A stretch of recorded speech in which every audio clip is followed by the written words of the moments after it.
guest, Narmadha.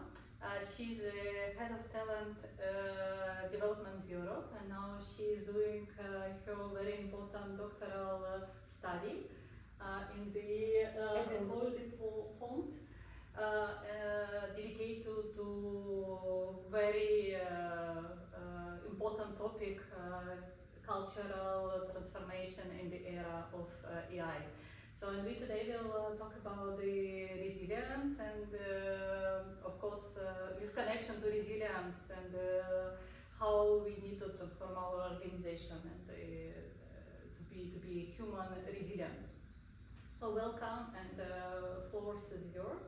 I would like to first start from your journey and how you landed here and why you are working on the HR transformation on the culture.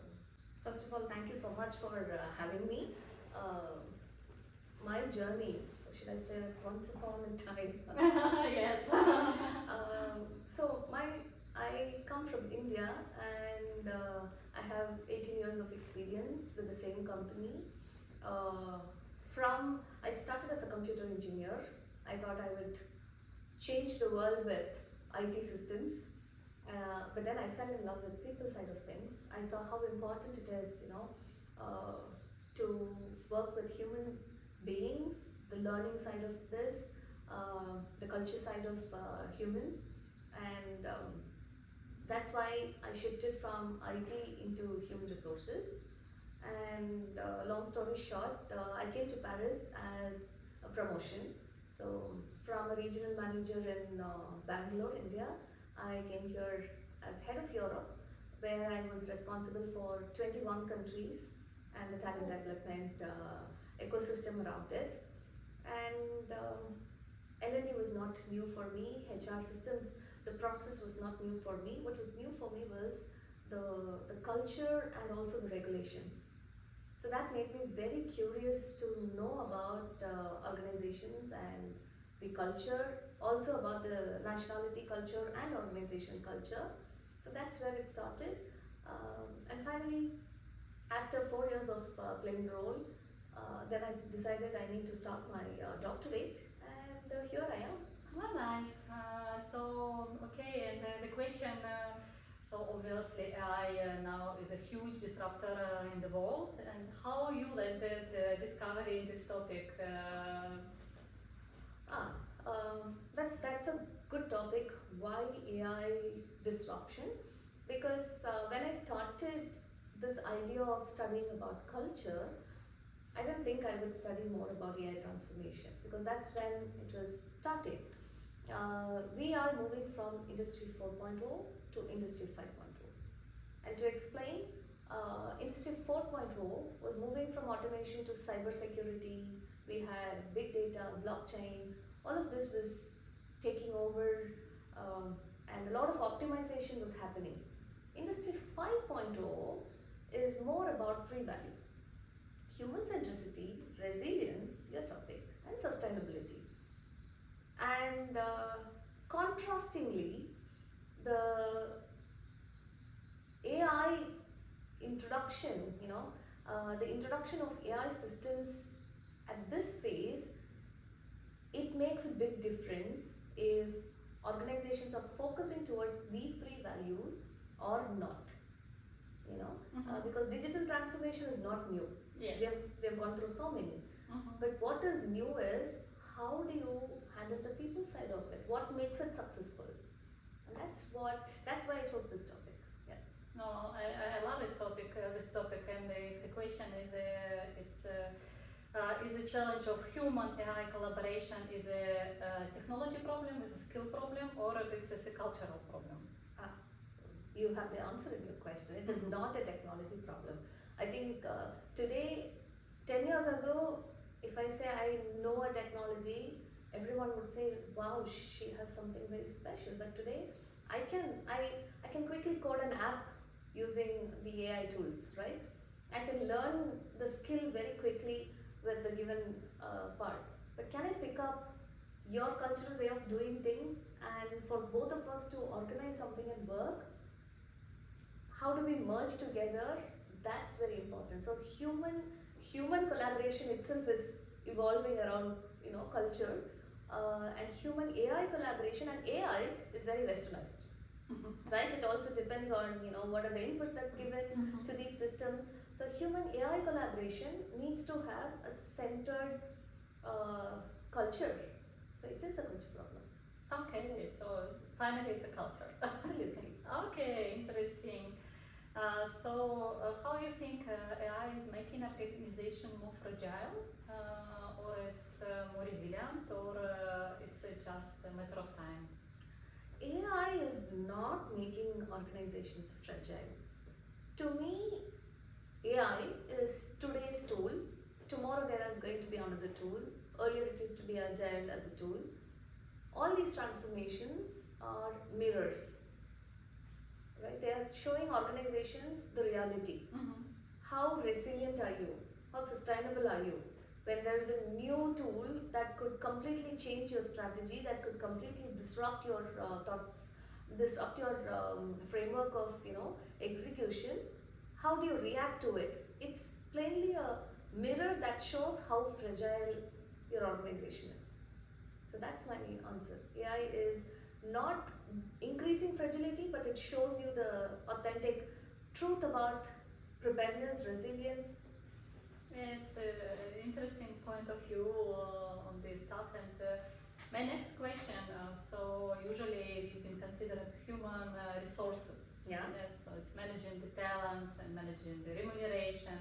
And now I think so everyone understands that the human resilience, it's like a next level Yeah. of sustaining the organization. So it's the most important resource. And the question, how we should move from the human resources to human resilience, and what would be the component of this? Again, one of my papers that I am currently working on talks about retaining H in HR, because we have even the human resources department which is being automated. Earlier, if an associate had a doubt, a query, they want to know about the policies, they had a human resource business partner called as HRBP, to whom they could go and ask the question. Today, it's all automated. You have a chatbot, and sometimes you don't know if it is an actual human being or a chatbot behind the email response. So human resources is completely transformed today, but it is not unimportant, right? And which means the importance of HR is transforming human resources into human resilience. And to bring this resilience in people, the first one is people in the company, employees, they look for clarity. They look for clarity in values. They look for the right decision-making structure framework, and they also, look for belongingness, right? You don't want to jump from one organization to another to experiment at some point of time. You need a belongingness, and with every generation, the reason why we work changes. So there was a generation who wanted just the salary, and then there was a generation who wanted a lifestyle. Today's generation, also needs the purpose. So is the organization having more purpose to a global or circular economy and stuff? So what is the need of your people, and is that aligning with organizations' what values, and are you providing? So strengthening all of that, and in terms of crisis, how your people are ready. This is very important. I think that is where HR as merely a resource moving into strengthening resilience is shaping up. Yes, absolutely. I agree 100%. Because in my experience, the people have been the most unpredictable part during the crisis. So of course we need to work on this because it's a muscle you can train. So the question in your work, resilience, it's about individual resilience or it's organizational resilience. So how we need to to ensure that organization is resilient based on one person or collective resilience? $1 question, right? Anybody who finds, if I had this one word answer, I would be the master of the topic. So this is a very interesting question. Individual resilience, national resilience, I'm adding one more layer, and organizational resilience. We always get into this debate when I tell, these are your national cultural differences, but it differs from person to person. So yes, be it resilience or culture or personality, every individual has a strong story, has a strong trait. But then also in terms of national resilience, referring to cultural models, referring to leadership models, it differs based on what is the rule, what is the regulation, what is the history of every country. I would like to quote Hofstede's 6 cultural dimension, right? And specifically, say for example, one of the dimension is about uncertainty avoidance. Connecting with resilience, how prepared your country and regulations are in terms of uncertainty.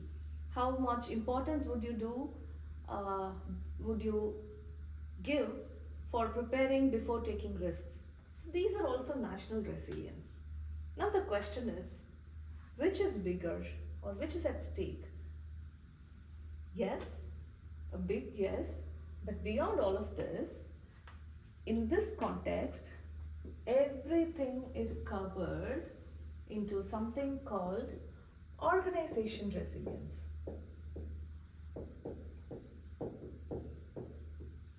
Organizational resilience comes into picture, which means the country where your organization is based out of, that also has an influence.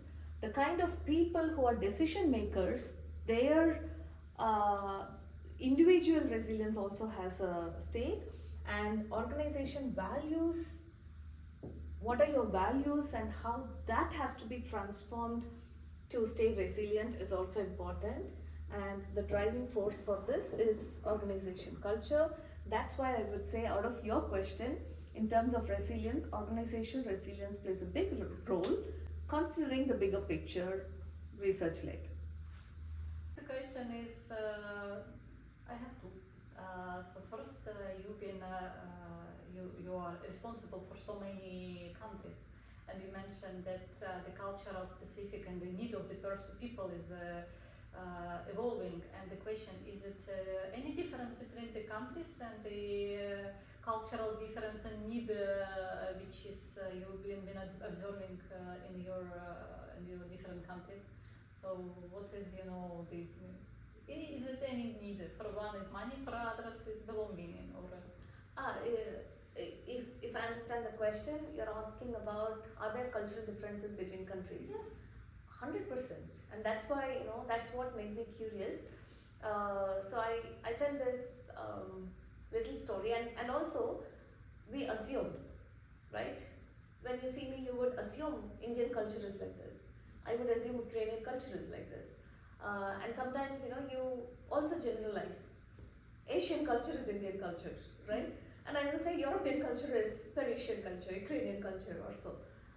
All of this started breaking when I actually moved, over here. What I loved when I came to France is when you enter the elevator, everyone would start saying bonjour, ça va, bonjourni, and I really loved it. You would never feel lonely in a Paris elevator. yes. People are going to talk to you. So then I had to travel to Stockholm, which is in the Nordic, Scandinavian, and I assumed French culture is European culture. So I go there, I enter the lift with a lot of tall Swedish, people, and then I say, "Good morning, everyone," and everyone goes, "Why are you talking to me?" So for me, I'm like, I did the same. But Europeans, how are they different? Then when I said this to a colleague, he explained me that in Stockholm we absolutely talk only when it is needed. We don't do any sweet talks and small talk. So that's the culture. So each of these things make a big difference. And in my previous role, when I was responsible for the 21 countries, I also had 11 nationalities reporting to me. Oh, nice! And that was a beautiful learning itself. And as a leader, I had to be open to learn how a German colleague would see time. You join by 11:03 to a call, and the German colleague is so frustrated because you're not on time. And then I had, another colleague who would probably join by 11:10 and say, sorry, I was working on a report, and that's absolutely okay. So Erin Mayer has also written about, these values of work culture in the book Culture Map. It's so true how organizations have different culture considering their nationalities, but it's very important. The values of organizations drive the organization culture. So in this company this is okay, in this company it is not okay. That becomes the bigger truth beyond your nationality culture. Yeah, I agree on this absolutely. The culture drives the results. 100%. Yes. So my next question about leadership in the age of disruption. So we know that AI is it's a quite big disruptor on the table, telephone. So the question is it breaking the leadership and what exactly leadership resilience look like actually in practice during uncertainty? Today in 2026 with the AI transformation, we are handling multiple things in leadership. A leader has to handle AI transformation, which involves cost cutting or investment into technologies and more than people.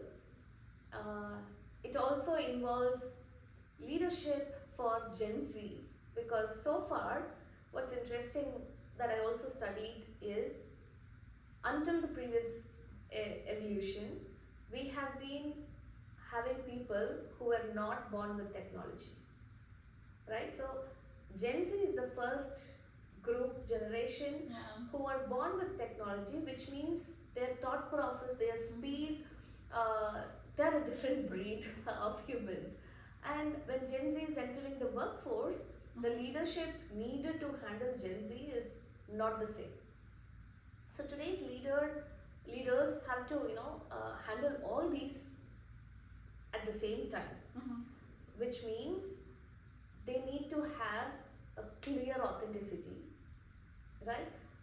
They need to provide clarity. It's not about today. So I did this survey for my paper on leadership in Gen Z era, and this is what the Gen Z employees told. They do not want leaders to mention this is the direction, go for it. They want leaders to empower them, to be transparent, to also be there when something fails. And these are very important. And I think 20 years ago, an employee would say, I want my leader to say which is the right path. Today, that's not what the employees want. So flexing yourself, understanding how your employees, the generation and culture, this is an art, and it's much more critical than we think it is. Yeah, I agree. And the question, so if leader should manage so much now, so the question, can the burnout leader 100%. Manage the organization and uncertainty? 100%. The leaders can get into burnout, which is they're also humans, right? But I have a very important message on this, especially to the well-being teams. Organizing employee well-being, webinars, all of this is great. But today we have to move a little further. It's not about the symptom, it's about the source. It's not about fixing the burnout, it's about what is creating this burnout. And we need to try and fix it as organizations. Yeah, I think it's a very difficult question. Yeah. To find out who is the source of burnout. Absolutely. But if there is a trend, if there is a particular, particular organization organization behavior that's creating this stress and resulting burnout. It's very important to fix that and not give more and more wellness programs. Okay, I love HR topics, so they know so much about the people and the question, what could be the next, step of the HR evolution. So we talk about the generation in terms of the economy and development and revolution with AI and the technology, and the question, should HR also be, having the next revolution and evolving in the next department and function? So It is obvious transition. It is also because industrial revolutions happen, which means all these departments travel together, right? So to me, HR is very important strategic function. So if your strategic teams, your technology revolution is changing based on, and your business strategy is transforming, HR is also transforming. So yes is the short answer. yeah, thank you. So this has actually been the second question. So by 2030, it should be more about strategy, about people development, or about technology. It is definitely not technology, because from a ChatGPT to Claude, we had few months, where things changed. So we are going to have numerous technology.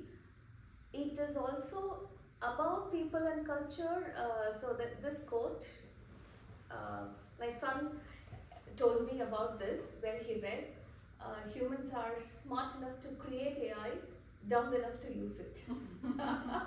Right? Clever. So the people and culture is about the meta competencies, your cognitive ability. What kind of questions can you ask an AI tool? What kind of work you need to be dependent on AI?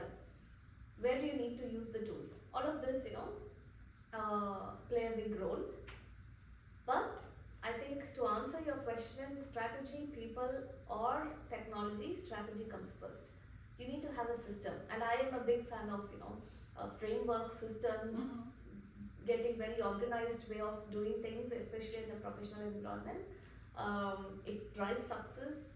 There is a level of certainty to it. So having a strategy that will ensure that people are taken care, that is preparing resilience, that is sustainable, which is also Industry 5.0. That's it. I want to come back to your doctoral and to topic on AI and how it's influenced the culture.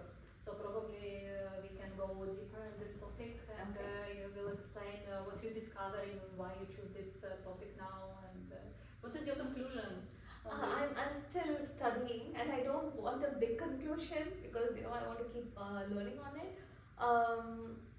As per a 2025 Gartner report, 1 in 50, right?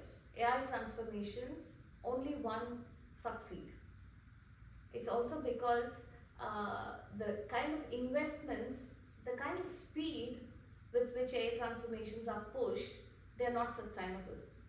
And what happens to, who are these companies, that one company which is having a successful return on investments? These are the companies that where people have not left the company, right? The high performers stay. People find, okay, my job can be automated, so I have this value to my company. And where there is no fear, there is more psychological safety, and all of this matters more. So this is very exciting for me to learn that the success of a technology transformation is not technology, it's people. And how do you drive towards? Yeah, it's people ability to adapt to the changes and change management as well, because we know that early adopter is just a couple percent, and the rest will follow as soon as we will promote. So I absolutely agree with you, and okay, if no conclusion, but maybe you have several recommendations. I do. How the organization can improve the resilience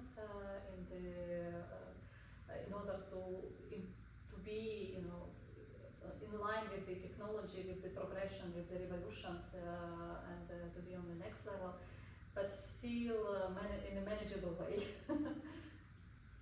So the first recommendation, if I have to, give us a clear action, is assessing culture index. Traditionally, companies have numbers for financial results, right, and for headcount. So the calculating the result for these topics has not emerged. Data insights, data analytics, close your eyes and think of all the dashboards. They're all about, numbers, margins, those kind of numbers. But, and also headcounts, is your company growing in, volume, all of that. But we have been ignoring having an index, having a value added to organization culture, value, etc. This is very important. Before rolling out, and to give, I can talk about a small case study that I'm running with my, doctorate findings. The company wants to transform a complete team. So this team, all 10 members of this team's job is automated with AI. And to implement it, they are complaining that it's not successful, people are not supporting.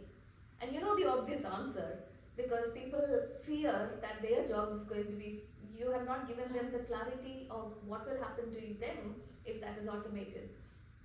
So the first thing is becoming, assessing the psychological safety. And there are tools. There are assessments. I'm building one, myself, and there are tools with which you could assess the psychological safety. And then the AI leadership. How is your leadership? What is the story of your leadership? What is the message that they are telling? As much as we talk all this, people work for their bosses. The boss tells, this week let's finish the project. The boss tells, 3 months later let's finish the project. People listen to their immediate managers. So managers have to be very empathetic, very understanding, very strong in, their guidance, and this is why we spoke about leadership as a topic. We also need to understand risks and compliance. It's not only about let's change all of this, what if? And this is where, what if there is a crisis? How resilient the model is? Are we following the compliance completely? What are the leakages? This has to be also, and when you're running in a speed, you miss out, on these things. And of course, AI training also comes into picture. When we assess, so the tool that I'm developing has all these components, and once you assess the team with this, there's a score of, is your team ready beyond, which is in green, or is your team average ready, or is your team in red, which means if you transform this, you are not going to succeed, you don't have any more people in your company. With solutions. So if this is your missing parameter, how could you fix it? So that's what is the findings of my doctorate so far. Wow, I'm really impressed. I absolutely agree that the companies need to be have a structural approach, even for a staff on the IE implementation and the readiness of the team. And I just recently heard that it's been a big changes because of AI in the Coca-Cola and Walmart because of AI not effective implementation. And I think the tool is a good timing, and it's really need for a market to be introduced to help the companies. And otherwise, as I heard, I love this expression, the culture eats strategy on the breakfast. So exactly. So let's make sure that new technology, and this is part of the future success of any organization, will be deployed properly. Absolutely, and it is now where it's much more critical to balance the technology speed and growth. We need to have more human-centric approaches. That is where all these human-centric topics are becoming stronger, and it's need of the hour.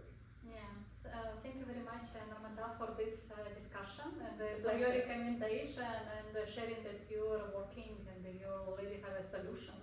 So I wish you a great success with your job, finishing it and having your doctorate. And see you next time. Absolutely. pleasure to have this conversation. Thank you very much. Yeah, thank